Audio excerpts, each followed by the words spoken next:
No matter how honest you are, I know that every one of you watching this video has told this lie at one time in your life. And that lie is the answer to, how are you? The lie? I'm fine. Hi, my name is Melanie Delorme, author of After the Flowers Die, a handbook of heartache, hope, and healing after losing a child. And in Monday Morning Message number 30, I want to talk about a section I wrote about in that book, and that is the idea of fake fineness. You know, as a bereaved mom, I can't tell you how many times I said I was fine when someone asked me how I was after Garrett died. When in reality, I was the furthest thing from fine. And I think we're so tempted to let everybody believe that things are fine, that we don't want to be honest. And I've started to wonder why this is. You know, we live in a society right now that posts all of our highlights of our lives on Instagram and on Facebook, and everybody's lives look perfect. And so lots of times we are hesitant to say or admit that things are not, in fact, perfect. You know, shortly after Garrett died, I ran into an acquaintance on the street, and he said to me, I'm sorry that I couldn't be at Garrett's funeral, but my mom was there, and my mom said, you looked great. So I'm glad you're holding up well. And I awkwardly thanked him. And then afterwards, I thought, what a strange conversation. Did people truly believe that as I was sitting at the celebration of my 8-year-old's life, that I looked good, so I must be fine?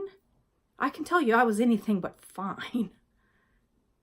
And so when we look at the teenager who isn't being arrogant or ignorant, their life is just fine.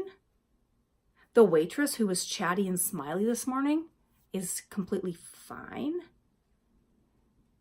The husband who holds his wife's hand in public and their marriage is totally fine. I think we're deceived by outward appearances sometimes. Because partly maybe sometimes things aren't our business. But I think sometimes we can help people by acknowledging that everyone at some point in time needs some extra support and extra compassion because they aren't fine. You know, what would happen if someone asked me, how are you? And I openly admitted to saying, you know, I didn't sleep well last night and I'm feeling a little bit anxious about going to work today.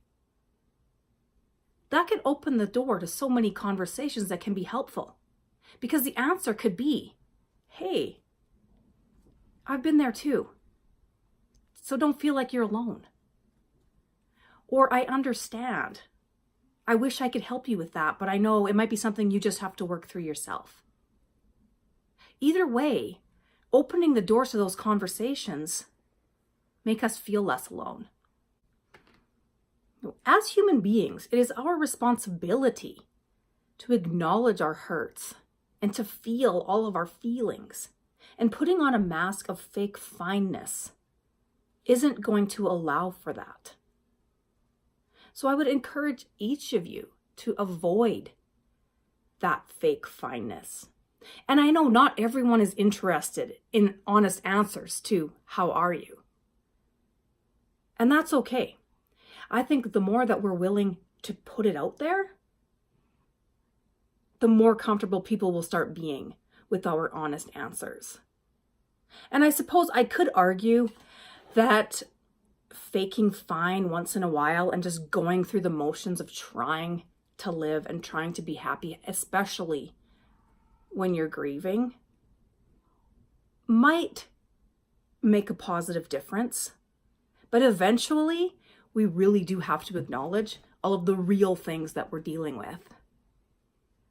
And I sincerely hope that you have at least one person in your life that you're willing to share that with, because it will make such a difference for you, knowing that you are not alone. Thank you for being here today.